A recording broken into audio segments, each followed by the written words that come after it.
Tanisha Spall from Lansdowne, Pennsylvania. She works as an education administration manager for the Pennsylvania Department of Corrections. Registered Democrat who says she's leaning towards supporting you, has yet to make her final decision. Tanisha, welcome. Thank you, Anderson. Thank you, Madam Vice President, for joining us this evening. Of course. I appreciate that you did acknowledge that we are a country that is faced with problems and issues. With the Supreme Court being plagued with issues, would you be in favor of expanding the court to, say, 12, so each justice has only one circuit court other than Chief Justice to assist in making judgments more balanced? Well, to your point, there is no question that the American people increasingly are losing confidence in the Supreme Court. And in large part because of the behavior of certain members of that court and because of certain rulings, including the Dobbs decision and taking away a precedent that had been in place for 50 years, protecting a woman's right to make decisions about her own body. So I do believe that there should be some kind of reform of the court, and we can study what that actually looks like. But I do believe. But again, let's just, while you raise the point of the court, understand that, again, in 13 days, the American people will decide who is the next president of the United States. In 13 days, you will decide who is sitting in the Oval Office on January 20th. And on one hand, you have in Donald Trump someone who has increasingly proved himself to be unstable and who, as we have established and the people close to him have established, he is unfit to serve.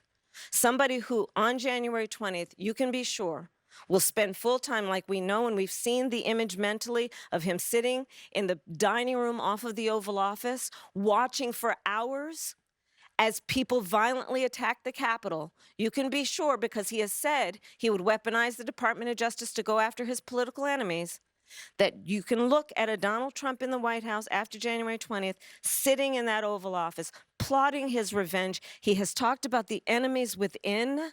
We haven't even raised that subject, Anderson. The enemies within. He's talking about the American people.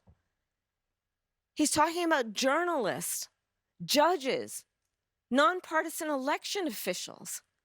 He has talked about, as John Kelly has talked about, can he send the military after peaceful protesters? And he's going to sit there unstable, unhinged, plotting his revenge, plotting his retribution, creating an enemies list. I'm going to tell you, my list will be a list of how I address and continue to address the issues that you all are raising this afternoon and evening. It will be a to-do list about how we can impact the American people and lift up the American people and address some of the challenges that we continue to face. I want to get one last questioner in. This is Elkin Pleat. He's a student at Temple University, registered Democrat, leaning towards voting for you, has yet to make up his final decision. Elkin. Hi. First of all, go Birds, and hi I'm from Danville, California. Oh, hi, Elkin. But my question is, what is the proudest moment of your political career thus far, including when you were the AG?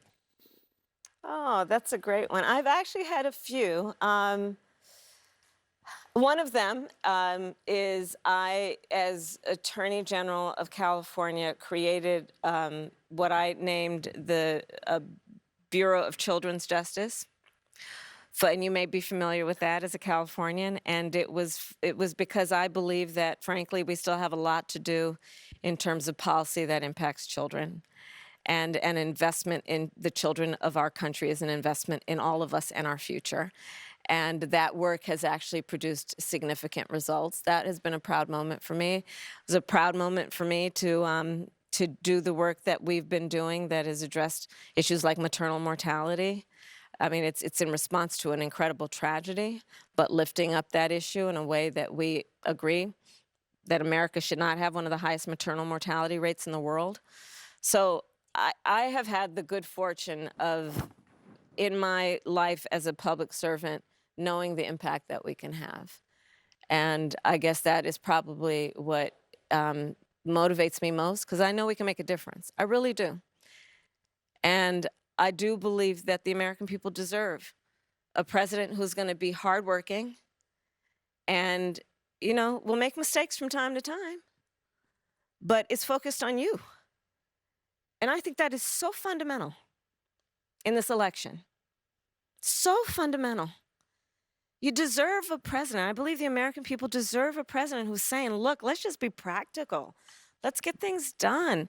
And let's not be afraid of having a little joy to the point of, what makes you feel good about your work. Let's do it in a way that is grounded in optimism.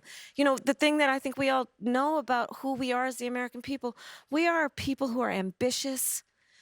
We have aspirations, we have dreams. We are inherently optimistic. Inherently optimistic.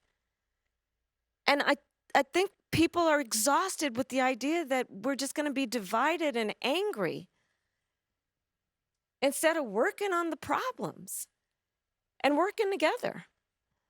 And that's what motivates me, and that's what makes me proud when we're able to do that. So, Vice President Kamala Harris, thank you very much. thank you. Appreciate it. Thank you, Anderson. And thanks for watching. Thanks to all the voters here. Be sure to join CNN on November 5th for election night in America right here on CNN. Jake Tapper and Erin Burnett pick it up right now.